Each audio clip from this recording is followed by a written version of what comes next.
તો વડાપ્રધાન નરેન્દ્ર મોદી બસ થોડાક જ ક્ષણોમાં રાષ્ટ્રને સંબોધન કરવા જઈ રહ્યા છે। કોરોના સંક્રમણ વધતા તે મુદ્દે રાષ્ટ્રને સંબોધન કરવા જઈ રહ્યા છે વડાપ્રધાન નરેન્દ્ર મોદી।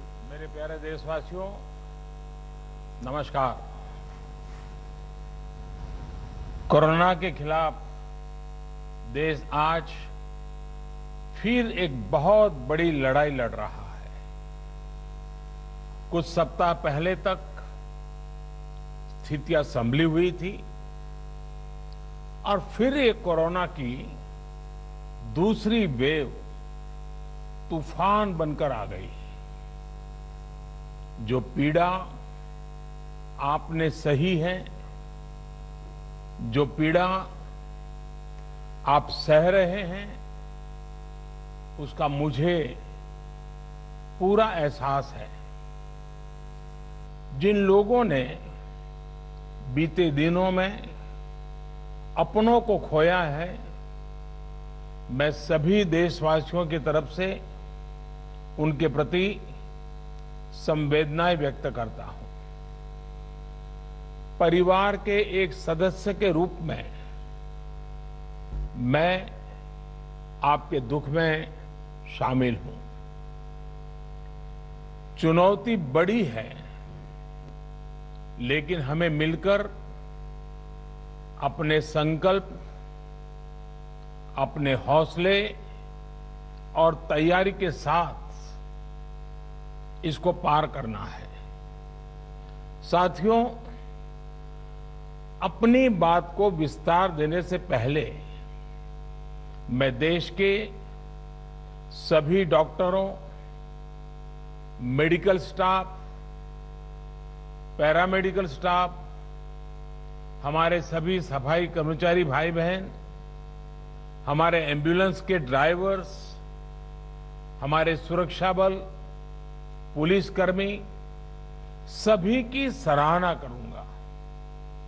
आपने कोरोना की पहली वेव में भी अपना जीवन दांव पर लगाकर लोगों को बचाया था।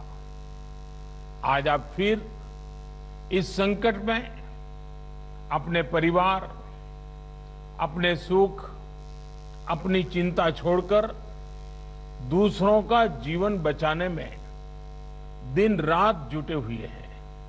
साथियों, हमारे शास्त्रों में कहा गया है, त्याज्यम न धैर्यम विदुरेऽपि काले, अर्थात कठिन से कठिन समय में भी हमें धैर्य नहीं खोना चाहिए। किसी भी परिस्थिति से निपटने के लिए हम सही निर्णय लें, सही दिशा में प्रयास करें, तभी हम विजय हासिल कर सकते हैं।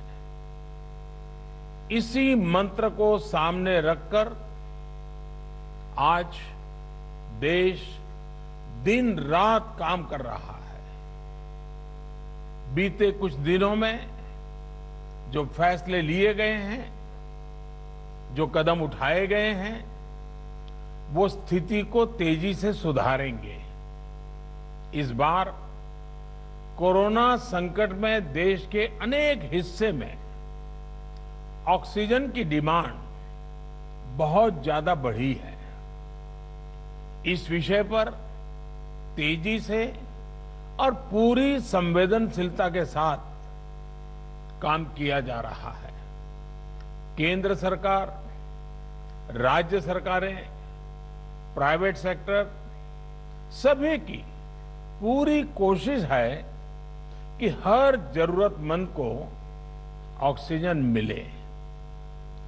ऑक्सीजन प्रोडक्शन और सप्लाई को बढ़ाने के लिए भी कई स्तरों पर उपाय किए जा रहे हैं। राज्यों में नए ऑक्सीजन प्लांट्स हो, 1 लाख नए सिलेंडर पहुंचाने हो, औद्योगिक इकाइयों में इस्तेमाल हो रही ऑक्सीजन का मेडिकल इस्तेमाल हो, ऑक्सीजन रेल हो, हर प्रयास किया जा रहा है।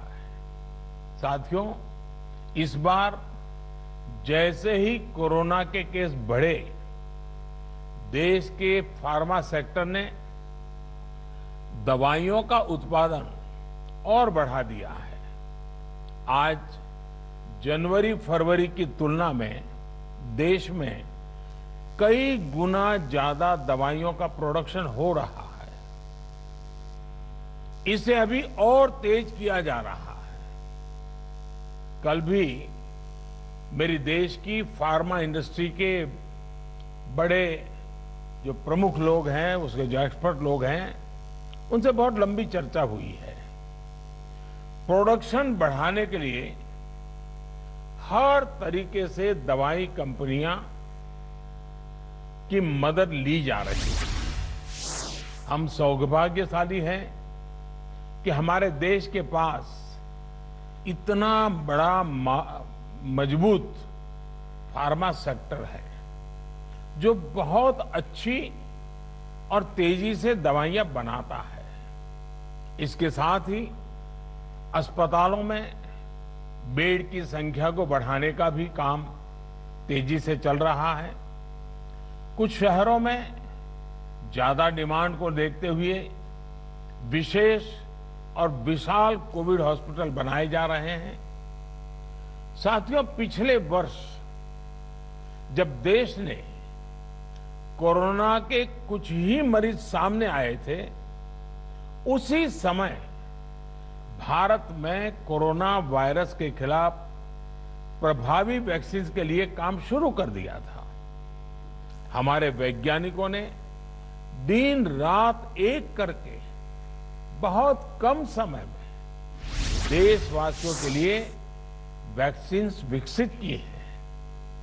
आज दुनिया की सबसे सस्ती वैक्सीन भारत में है। भारत की कोल्ड चेन व्यवस्था के अनुकूल वैक्सीन हमारे पास है।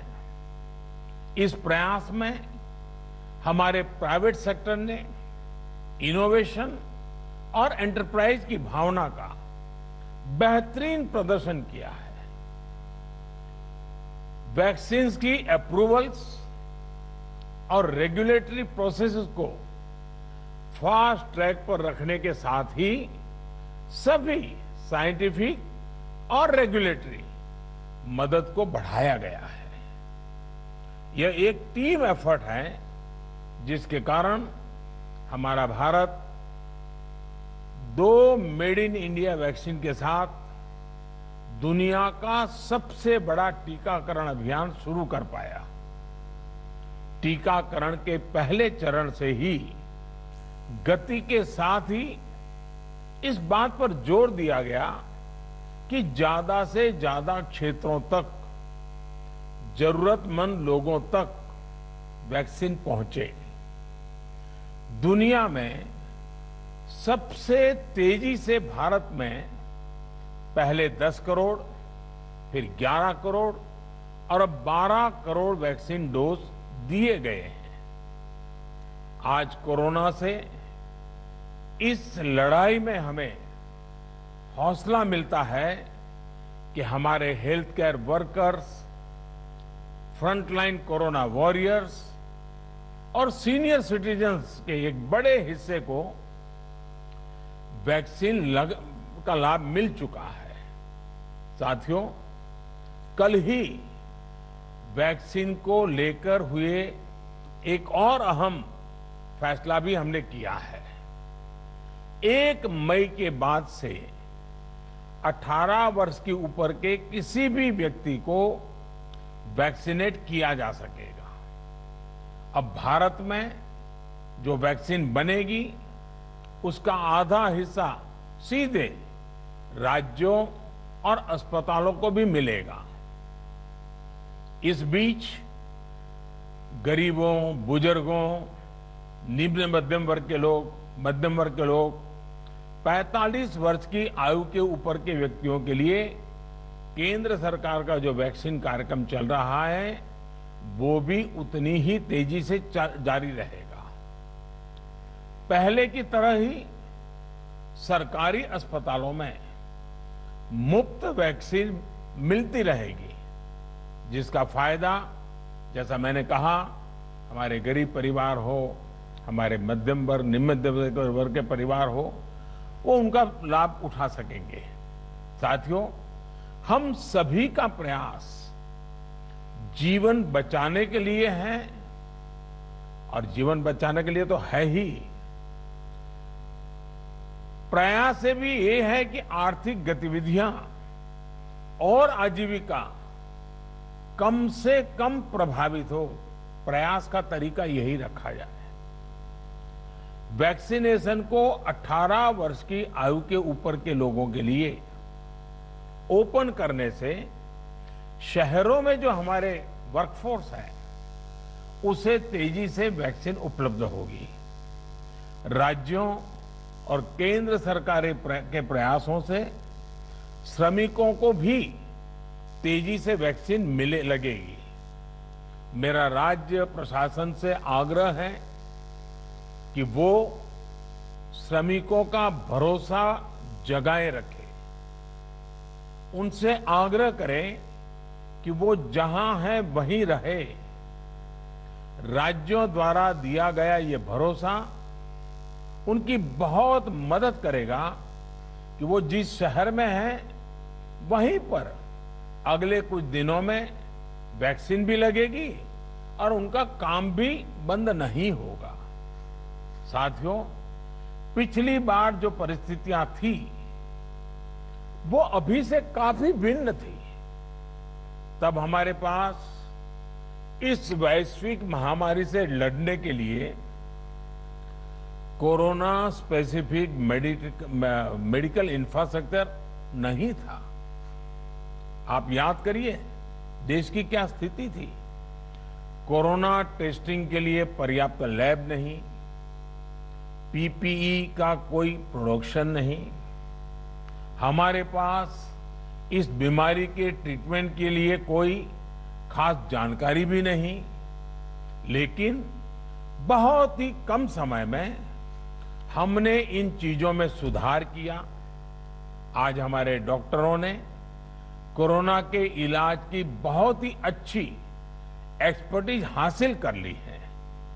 वो ज्यादा से ज्यादा जीवन बचा रहे हैं। आज हमारे पास बड़ी मात्रा में पीपीई किट्स हैं, लैब्स का बड़ा नेटवर्क है और हम लोग टेस्टिंग की सुविधा को निरंतर बढ़ा रहे हैं। साथियों, देश ने कोरोना के खिलाफ अब तक बहुत मजबूती से और बहुत धैर्य से लड़ाई लड़ी है। इसका श्रेय आप सभी को, सभी देशवासियों को ही जाता है। अनुशासन और धैर्य के साथ कोरोना से लड़ते हुए आप देश को यहां तक लाए हैं। मुझे विश्वास है जन भागीदारी की ताकत से हम कोरोना के इस तूफान को भी परास्त कर पाएंगे। आज हम अपने चारों ओर देख रहे हैं कि कैसे कई लोग, कई सामाजिक संस्थाएं जरूरतमंदों तक मदद पहुंचाने में दिन रात जुटे हैं। दवाई पहुंचाना हो, खाने या रहने की व्यवस्था करनी हो, लोग पूरे मनोयोग के साथ काम कर रहे हैं। मैं इन सभी के सेवा भाव को आदरपूर्वक नमन करता हूं और देशवासियों से अपील करता हूं कि अधिक से अधिक मात्रा में इस संकट की घड़ी में देशवासी आगे आएं और जरूरतमंदों तक मदद पहुंचाएं। समाज के पुरुषार्थ और सेवा के संकल्प से ही हम ये लड़ाई जीत पाएंगे। मेरा युवा साथियों से अनुरोध है कि वो अपनी सोसाइटी में, मोहल्ले में, अपार्टमेंट्स में छोटी छोटी कमेटियां बनाकर कोविड अनुशासन पालन करवाने में मदद करें।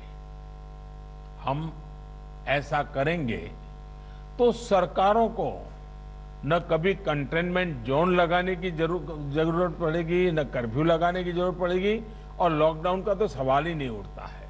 आवश्यकता ही नहीं पड़ेगी। स्वच्छता अभियान के समय देश में जागरूकता फैलाने के लिए मेरे बाल मित्रों ने बहुत मदद की थी। छोटे छोटे बालक 5वीं, 7वीं, 8वीं, 10वीं में पढ़ने वाले, उन्होंने घर के लोगों को समझाया था, मनाया था।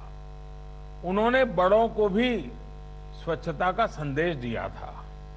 आज मैं फिर अपने बाल मित्रों से एक बात विशेष तौर पर कहना चाहता हूं। मेरे बाल मित्र, घर में ऐसा माहौल बनाइए कि बिना काम, बिना कारण घर के लोग घर से बाहर न निकले।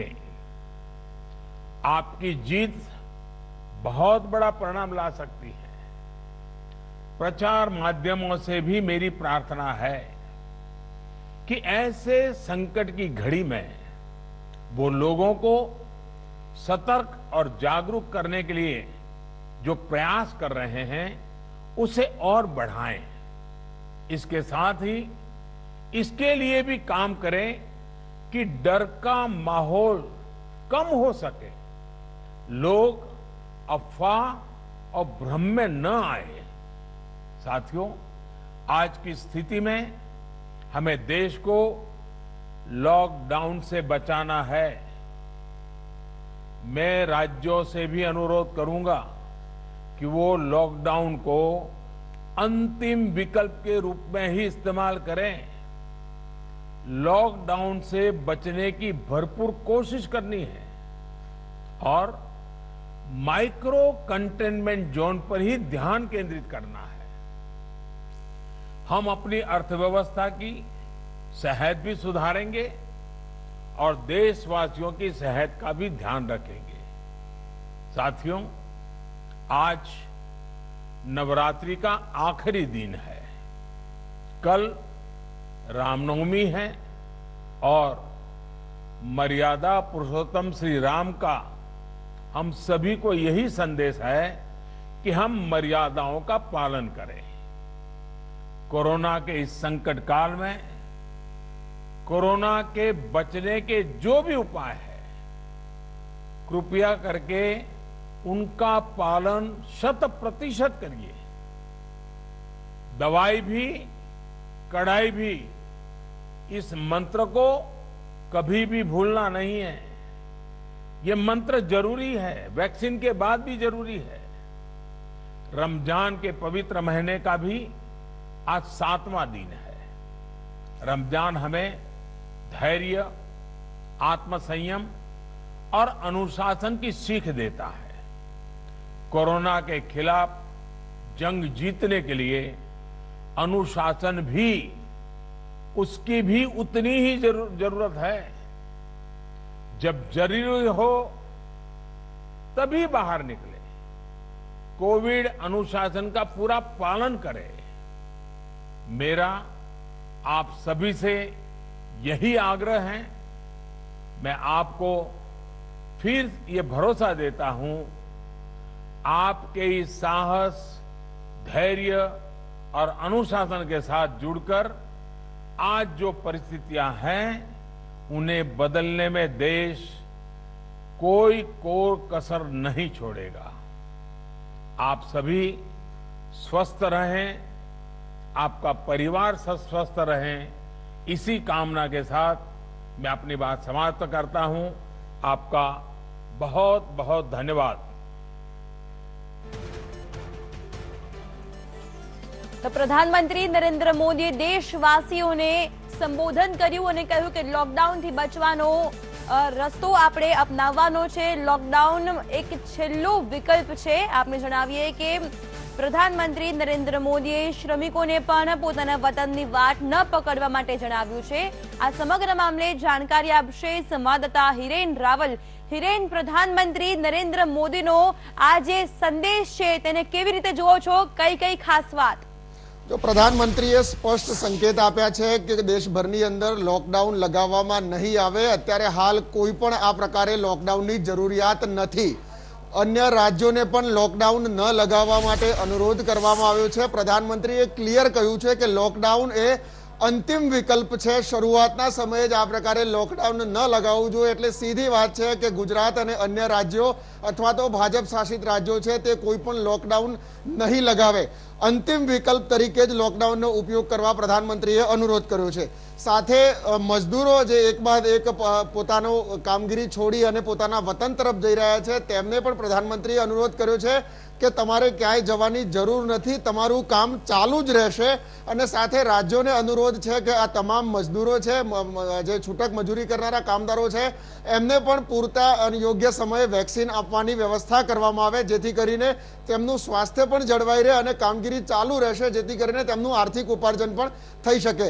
બીજી બાજુ પ્રધાનમંત્રી નરેન્દ્ર મોદીએ ગત 2 દિવસમાં જે વિડીયો કોન્ફરન્સ કરી હતી ફાર્મા સેક્ટર ડોક્ટરો સાથે, એ તમામ મુદ્દાઓનો પણ અહીંયા ઉલ્લેખ કરવામાં આવ્યો છે. પ્રધાનમંત્રીએ કહ્યું કે ગત વર્ષે એટલે કે જ્યારે શરૂઆતનો કાળ હતો ત્યારે આપણી પાસે ઇન્જેક્શન, પીપીઈ કિટ, માસ્ક, તમામ વસ્તુઓની કમી હતી, પરંતુ આજે સૌથી વધુ ઉત્પાદન થઈ રહ્યું છે અને ભારતને સૌથી સસ્તી દુનિયાભરની અંદર વેક્સિન હોય તો ભારતની પાસે છે. અને વેક્સિનનો ઉપયોગ કરી અને 1 મે થી જે સૌથી મોટું રસીકરણ શરૂ થવા જઈ રહ્યું છે 18 વર્ષથી વધુ ઉંમરના લોકોનું, તેમાં પણ લોકો સહભાગી બને. હિરેન લાઈન પર જોડાયેલા રહેજો. સંવાદદાતા મેહુલ દુધરેચા પણ જોડાઈ ગયા છે. મેહુલ, પ્રધાનમંત્રી નરેન્દ્ર મોદીએ જે સંદેશ આપ્યો સાથે જ તેમણે કહ્યું છે કે આ સેકન્ડ વેવ છે ઘણી જ ઘાતક છે, ત્યારે લોકોનું શું કહેવું છે આ મામલે?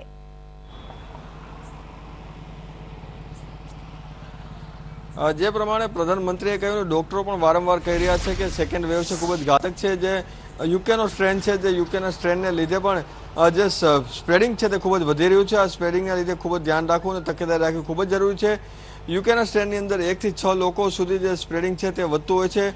આ સાથે વડાપ્રધાનશ્રીએ જે પણ ચિંતા વ્યક્ત કરી છે અને કહ્યું છે કે તકેદારી રાખવી ખૂબ જ જરૂરી છે. માસ્ક પહેરવું, સાથે સોશિયલ ડિસ્ટન્સનું પાલન કરવું અને ઘરની બહાર બિનજરૂરી રીતે બહાર ના નીકળવું પ્રમાણે અને લોકડાઉન ના થાય તે પરિસ્થિતિનું નિર્માણ કરવું, તમામ લોકો પોતાની જે જવાબદારી છે નિભાવવી જોઈએ. અને જે સેકન્ડ વેવ છે તેમાં ખૂબ જ તકેદારી રાખવી પડશે, નહીં તો આગામી દિવસોમાં હજી પણ કોરોના કેસો છે તે વધી શકે છે. એટલે કે જે પ્રમાણે જે ચિંતા વ્યક્ત કરી છે વડાપ્રધાનશ્રીએ, તેવી જ રીતે ડોક્ટરો પણ ચિંતા કરી રહ્યા છે કે સેકન્ડ વેવમાં હજુ આગામી દિવસોમાં ખૂબ જ તકેદારી રાખવી જરૂરી છે. જી ચોક્કસથી પ્રધાનમંત્રીએ તેમના સંબોધનમાં કહ્યું હતું કે લોકડાઉનથી બચવાનું છે, તો એના માટેના કયા ઉપાયો કરવા જોઈએ આપણે, અને સાથે જ તેમણે કહ્યું છે કે ઓક્સિજનની જે માત્રા છે તે પણ હવે વધારવામાં આવશે. ફાર્મા કંપનીઓ પણ પોતાનું શ્રેષ્ઠ કામ કરી રહી છે તેમ જણાવ્યું. મેહુલ,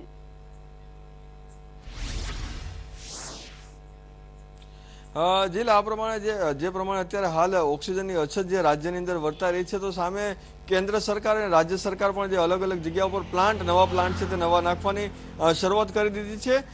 અને જે પ્લાન્ટ જે ચાલુ છે તેમાં જે પ્રોડક્શન છે તે દિવસ અને રાત એટલે કે 24 કલાક પ્રોડક્શન છે તે શરૂ કરી દેવામાં આવ્યું છે. આ સાથે ઉદ્યોગો કે એકમોને જે ઓક્સિજન પૂરો પાડવામાં આવતો હતો તે ઓક્સિજન બંધ કરી અને 100% ઓક્સિજન છે તે મેડિકલ જે છે તેને પ્રોવાઈડ કરવામાં આવી રહ્યો છે.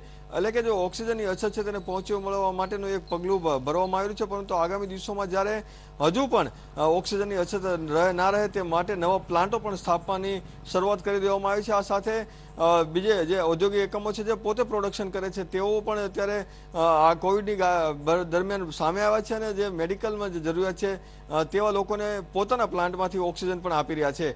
લોકડાઉન ના થવું જોઈએ તેની પાછળનું કારણ એ છે કે જે પ્રમાણે લોકો જે ગયા વર્ષે જે હેરાન પરેશાન થયા હતા તે પ્રમાણેની પરિસ્થિતિ ના ઉદ્ભવે તે માટે તકેદારી જેટલી રાખવી જરૂર પડશે તે રાખવામાં આવશે.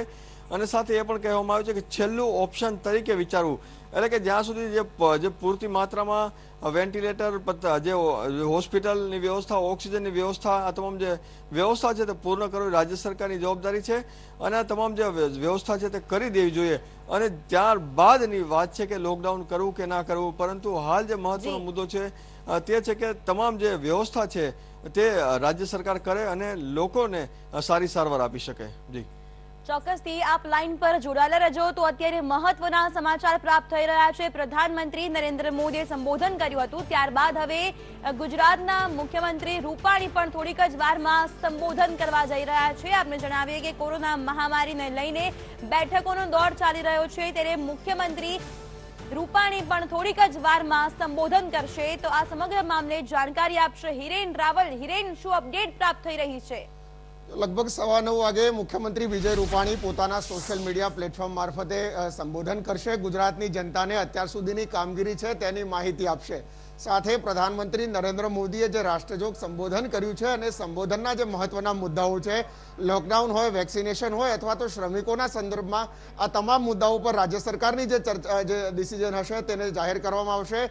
મુખ્યમંત્રી નિવાસસ્થાને જે પણ હાઈ પાવર કમિટીની બેઠક જે દરરોજ મળી રહી છે અને આજે પણ મળી હતી, તેની અંદર જે એક્શન જે લેવા માટે નિર્ણયો કરવામાં આવ્યા હશે. પરંતુ સૌથી મહત્વનું છે કે મુખ્યમંત્રી વિજય રૂપાણી પણ અત્યારે જે સંબોધન કરશે તેની અંદર મુખ્ય વાત હશે વેક્સિનેશનની. ગુજરાતની અંદર પણ 1લી તારીખથી વેક્સિનેશનની શરૂઆત થશે. 18 વર્ષથી ઉપરના તમામ લોકોને વેક્સિન આપવાની જે છે જાહેરાત મુખ્યમંત્રી સત્તાવાર રીતે કરશે. બીજી તરફ સંક્રમણ વધી રહ્યું છે. 20 શહેરોની અંદર જે રાત્રિ કર્ફ્યુ છે તેના સંદર્ભમાં પણ થોડી સખ્તાઈ લાવવામાં આવશે. પોલીસ કડકાઈથી કામ લે તે પ્રકારે સૂચના ઓલરેડી આપી દેવામાં આવી છે. અને એ જ પ્રકારે મુખ્યમંત્રી વિજય રૂપાણી પણ ગુજરાતવાસીઓને સંબોધન કરશે. 9:15 વાગે સોશિયલ મીડિયા પર લાઈવ થશે. આ બંનેનો આભાર જાણકારી આપવા માટે.